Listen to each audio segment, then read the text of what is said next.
नमस्कार दोस्तों, जैसा कि आपने टाइटल में देखा, इससे मेरी भावनाओं मेरे विचारों को समझ चुके होंगे आप। वीडियो को आगे बढ़ाएं उससे पहले चैनल को लाइक एंड सब्सक्राइब करिएगा, जिससे कि अगली वीडियो आपके पास पहले से ही आ जाए। टाइटल में जैसा दर्शाया गया है कि जीवन एक बार मिलता है, उसको सार्थक बनाएं। आज सफर के दौरान मुझको कुछ विद्वान मिले।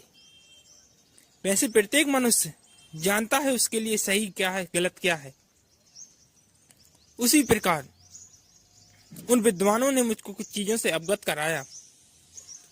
उनमें से एक विद्वान धार्मिक थे और दूसरे विद्वान कर्मवादी थे, यह कहूं वैज्ञानिकता पे विश्वास करते थे।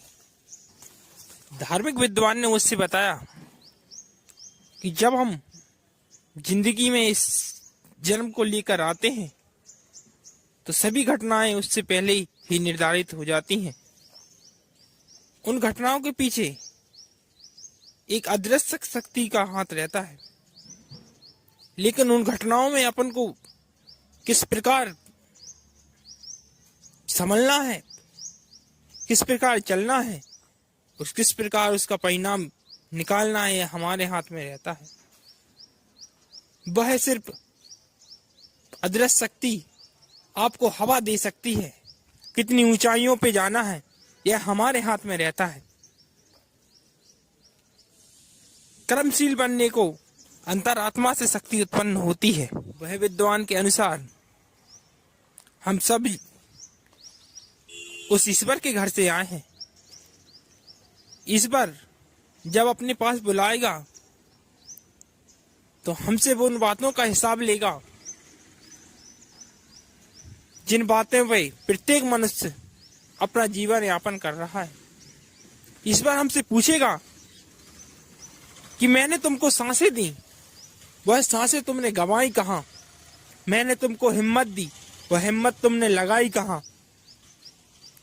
मैंने तुमको इस संसार की प्रत्येक वह खूबसूरत चीज दी जो अन्य किसी जीव के पास नहीं है।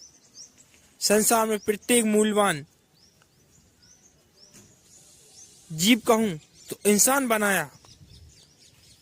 उसमें भी होकर अगर आपने जीवन सार्थक नहीं किया तो आपका जीवन व्यर्थ है।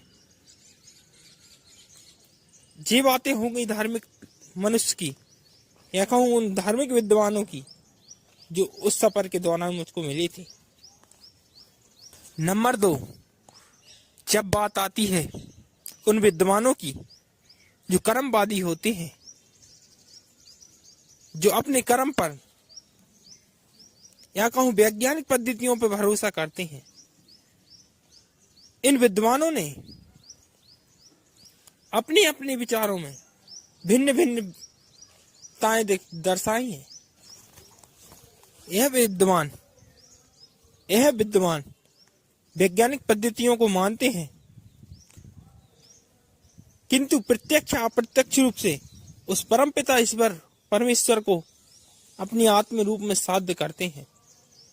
इस बात का प्रमाणीकरण उन्होंने इस प्रकार दिया है कि जैसे एक डॉक्टर है तो वह डॉक्टर अंग के प्रत्येक भाग का ऑपरेशन सर्जरी कर सकता है, किंतु मनुष्य के अंदर जान नहीं डाल सकता।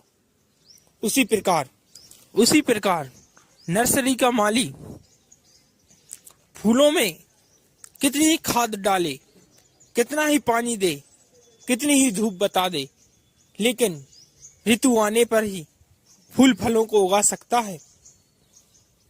एक किसान कितनी ही कोशिश कर ले, जो फसल की निर्धारित उम्र है उसके बाद ही वह पकती है। इसी प्रकार उस अदृश्य शक्ति को मानते रहने से हम जीवन में एक ऐसे सुंदर धागे में बंधे रहते हैं जिससे हम मझधार में भटकते नहीं हैं। यह बातें थोड़ी धार्मिकता हो सकती हैं, लेकिन ये बातें पूर्णता से सत्य है। मन में पर्दा हो सकता है, लेकिन पर्दे के अंदर वह वास्तविकता है जो एक प्रकाश का पुंज हम सबको दर्शाती है।